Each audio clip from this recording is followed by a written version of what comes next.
Hi friends, good morning. எல்லாம் எப்படி இருக்கீங்க? ஸோ இன்றைக்கி வந்து டீ காஃபி எதுவுமே கிடையாது. இன்றைக்கி காலையில் சூடாக வந்து தேவை குடிக்கணும் போல் இருந்துச்சு. டீ பேக் போட்டு தேவை தான் குடிக்க போகிறேன்.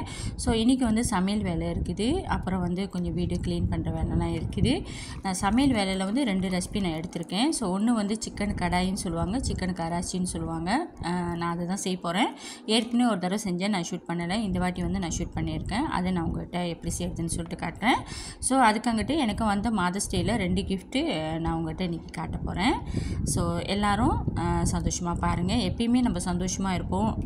எந்த ஒரு கவலை துக்கம் எதாக இருந்தாலும் சரி எல்லாம் தூக்கி போட்டுட்டு ஓரமாக சந்தோஷத்தை மட்டும் நம்ம அனுபவிப்போம். இப்போ வாங்க, எனக்கு வந்த கிஃப்ட்டில் நான் ஒரு கிஃப்ட்டு காட்டுறேன். ஸோ வீட்டுக்கு தேவையான, என் கிச்சனுக்கு தேவையான பொருட்கள் வாங்கி கொடுத்துருக்காங்க. கத்தி வாங்கி கொடுத்துருக்காங்க.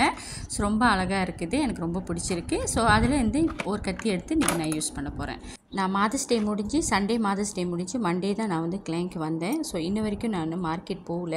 எனக்கு அங்கே இருக்கிற வரைக்கும் சமையலை பற்றி நான் வந்து கவலையே பட மாட்டேன். ஏன்னா எல்லாம் நைட்டில் சிங்கப்பூர் வந்து நைட் வேலை செஞ்சுட்டு காலையில் வருவாங்க. வரப்போ மார்க்கெட்டில் என்னென்ன ஜாமான் வேணும், கறிக்கு வேணும்னாலும் வாங்கி வந்து கொடுத்துருவாங்க. ஸோ இங்கே வந்து நான் சாட்டர்டே சண்டே வரைக்கும் நான் வெயிட் பண்ணணும். ஸோ இங்கே வந்து பார்த்தா ஃப்ரிட்ஜில் வந்து ஃப்ரிட்ஜே கோசமாக இருக்குது, காலியாக இருக்குது. ஸோ இருந்த கொஞ்சம் பொருட்களை வச்சு தான் இன்றைக்கி நான் சமைக்கிறேன். காலையில் இதை நான் புலம்பி தீர்த்துட்டேன். இங்கே உள்ள சண்டை என்ன செஞ்சார், சின்ன வேலைக்கு போகிறப்ப அவர் சிக்கன் வாங்கி வந்து கொடுத்துட்டு போனார். சரி சிக்கனை வேறு வாங்கி கொடுத்துறாரு, என்னடா சேர்த்துன்னு ரொம்ப நேரம் யோசிச்சேன். அப்புறம் தான் ஃப்ரிட்ஜு திறந்து பார்த்தேன். ஒரு கத்திரிக்காய், கேரட்டு, பொட்டிட்டோ, ஜிஞ்சர்லாம் இருந்துச்சு. சரி ஓகே, இன்றைக்கி சாம்பார் வச்சுட்டு சிக்கன் வந்து கடாய் செய்யலாம் அப்படின்னு சொல்லிட்டு முடிவு பண்ணேன். ஸோ அவரும் சிக்கனை வாங்கி வந்து கொடுத்துட்டாரு. ஜிஞ்சர் கார்லிக் வந்து அரைச்சி இந்த வீக் வரைக்கும் வேணும்னு சொல்லிட்டு ஸ்டோர் பண்ணி வச்சுக்கிட்டேன். ஸோ சிக்கன் வாங்கி கொடுத்துட்டாரு. அந்த சிக்கன் வந்து சின்ன சின்னதாக வெட்டி வாங்கிட்டு வந்துட்டார். நான் வந்து அதை சுத்தம் பண்ணி எடுத்து வச்சுக்குவேன். சுத்தம் பண்ணிவிட்டு நான் எனக்கு தேவையான அளவுக்கு இன்றைக்கி சமைக்கிறது மட்டும் எடுத்துகிட்டு மிச்சத்தை வந்து ஸ்டோர் பண்ணி வச்சுக்குவேன். இந்த வீக்குள்ளே நான் அதை முடிச்சிடணும். அப்போ தான் சாட்டர்டே சண்டே புதுசு வாங்குறதுக்குள்ளே இதை நான் முடிச்சிடணும். ஸோ பருப்புக்கு வந்து கத்திரிக்காய், கேரட்டு, உருளைக்கிழங்கு, பருப்பு, சோம்பு எல்லாம் போட்டு ப்ரெஷர் குக்கரில் போட்டு வேக வச்சுட்டேன். அதுதான் இப்போ விசில் விட்டுக்கிட்டு இருக்குது. சரி வெந்தோடனே அது நம்ம சாம்பார் வச்சுட்டு சிக்கன் கடாய் செஞ்சிடலான்ட்டுன்னு சிக்கனை கடாய்க்கு எல்லாமே ரெடி பண்ணிட்ட பிறகு தான் பார்க்குறேன் கொத்தமல்லி இல்லை. முக்கால்வாசி அது கொத்தமல்லி தான் இருக்கணும், கொத்தமல்லி இல்லை. இப்போ என்னடா பண்ணுறதுன்னு சொல்லிட்டு சரி யோசித்தேன். பரவாயில்ல நம்ம கறி லீஃப் போட்டுக்கலான்னு நான் கறி லீஃப் தான் போட்டிருக்கேன். நீங்கள் வந்து கொத்தமல்லி போட்டு சமைச்சு பாருங்கள், அது இன்னும் டேஸ்ட்டு வேறு மாதிரி இருக்கும்.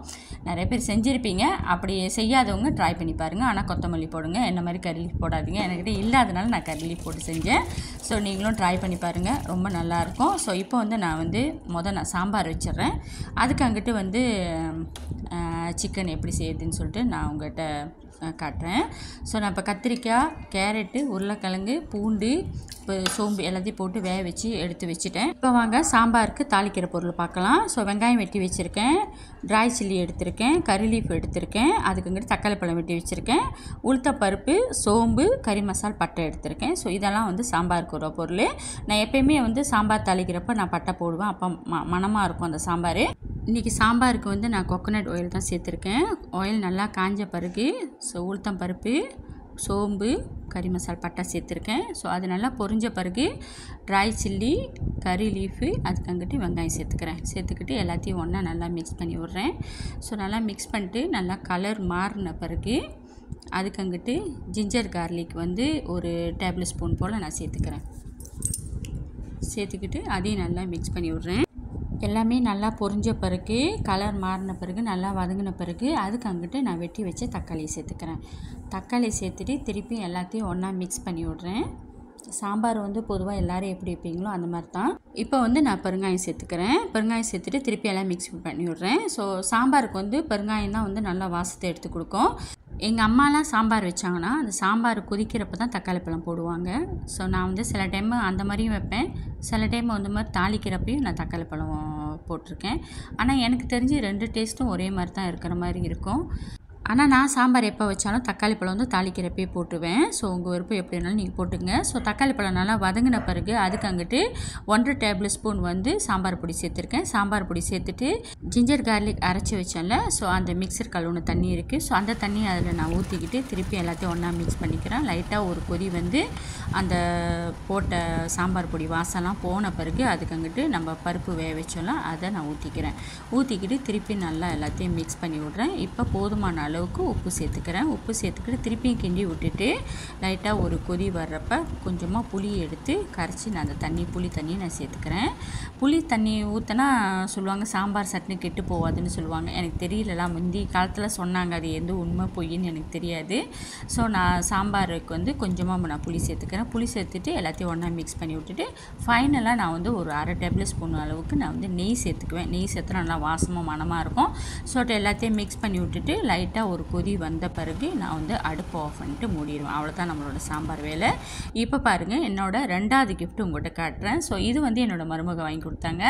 ஸோ கீழே வந்து பேன் நம்ம சமைக்கலாம், அதுக்கு மேலே வந்து ஸ்டீம் பண்ணுறது இருக்குது. ஸோ அதை வச்சுட்டு மேலே வந்து மூடி வச்சுக்கலாம். நம்ம ஸ்டீமும் பண்ணலாம், ஸோ கீழே வந்து நம்ம குக்கும் பண்ணலாம். ஸோ அந்த பேனில் வந்து நம்ம சமைக்கலாம், மேலே வந்து ஸ்டீம் பண்ணலாம். ரொம்ப நல்லா இருக்குது பார்க்குறதுக்கு, எனக்கு ரொம்ப பிடிச்சிருந்துச்சு. ஸோ எனக்கு எல்லாமே கிச்சன் ஜாமா தான் முக்கால்வாசி வந்துச்சு. இப்போ வந்து கீழே உள்ள கடாயில் தான் இன்றைக்கி நான் குக் பண்ண போகிறேன். ஸோ கடாய் அடுப்பில் வச்சுட்டு எண்ணெய் ஒரு 4 டேபிள் ஸ்பூன் ஊற்றிட்டு நான் சிக்கனை சேர்த்துக்கிறேன். சிக்கனை சேர்த்துட்டு சிக்கனில் வந்து ஒரு 1/2 டேபிள் ஸ்பூன் சில்லி பவுடர், கொஞ்சமாக உப்பு சேர்த்துக்கிறேன். அதுக்கங்கிட்டு வந்து பெப்பர் தூள் சேர்த்துக்கிறேன். சேர்த்துக்கிட்டு எல்லாத்தையும் ஒன்றா சிக்கனில் வந்து எல்லாம் மிக்ஸ் பண்ணுற மாதிரி எல்லாத்தையும் ஒன்றா கிண்டி விடுங்க. ஸோ எல்லாம் நல்லா கிண்டிக்கிட்டு அதுக்கங்கிட்டு நான் வந்து மூடி வச்சிட்றேன். மூடி வச்சுட்டு ஒரு 10-15 நிமிஷம் வந்து அந்த சிக்கன் வந்து நல்லா குக் ஆகட்டும்.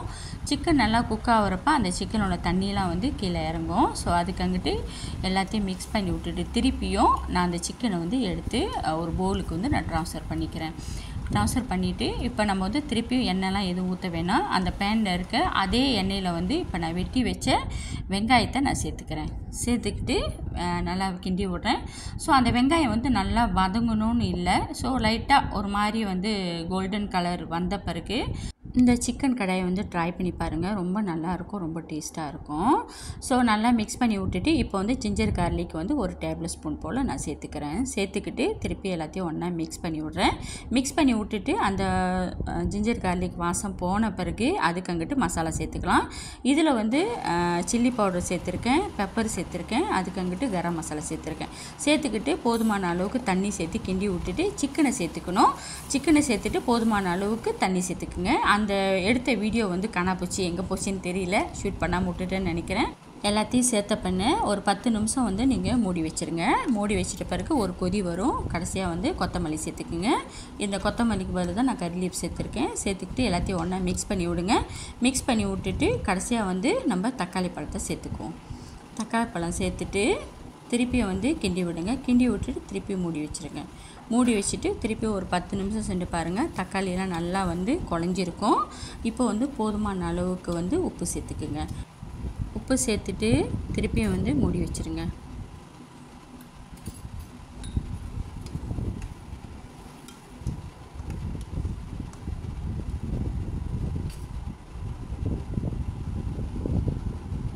கொஞ்ச நேரம் சென்று பாருங்கள். ஸோ நல்லா வெந்த பிறகு எடுத்து பாருங்கள். நல்லா வந்து உங்களுக்கு கிரேவியை மாதிரி வேணுமா இல்லை வந்து ட்ராயாக வேணுமான்னு சொல்லிட்டு உங்கள் விருப்பம்.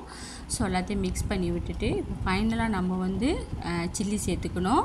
ஸோ நீங்கள் வந்து ஊசி மிளகாவும் சேர்த்துக்கலாம், இல்லை வந்து க்ரீன் சில்லியும் சேர்த்துக்கலாம். நான் வந்து க்ரீன் சில்லி, ரெட் சில்லி ரெண்டுமே சேர்த்து நான் வந்து வீட்டில் வந்து ரொம்ப உரப்பு சாப்பிட மாட்டோம், அதனால் நான் வந்து குறைச்சி தான் போட்டிருக்கேன் சில்லி.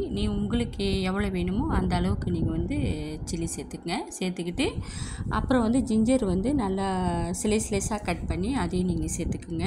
ஸோ நான் ஜிஞ்சர் தான் சேர்க்காம நான் விட்டுட்டேன், ஸோ மறந்துட்டேன். ஸோ நீங்கள் வந்து ஜிஞ்சர் சேர்த்துக்குங்க, அவ்வளோதான். கடைசியாக வந்து நம்ம வந்து பட்டர் சேர்த்துக்கணும். நான் வந்து இந்த பட்டர் கப் வந்து இந்த மாதிரி க்யூப்பாக வந்துருச்சு. ஸோ அதுலேருந்து நான் எடுத்து ஒரு பட்டர் நான் ஒரு க்யூப் எடுத்து நான் சேர்த்துக்கிறேன்.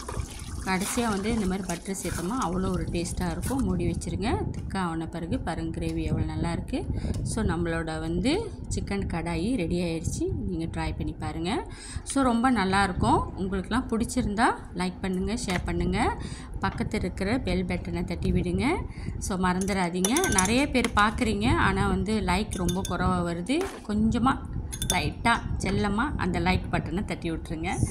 ஸோ எனக்கும் ரொம்ப ஹாப்பியாக இருக்கும். டைம் ஸ்பெண்ட் பண்ணி நான் எடுத்து செய்கிறேன். ஸோ நிறைய பேர் பார்க்குறீங்க, எனக்கு வந்து லைக் போட்டு விடுங்க. ஸோ நன்றி, வணக்கம். அடுத்த வீடியோவில் சந்திப்போம். பாய்.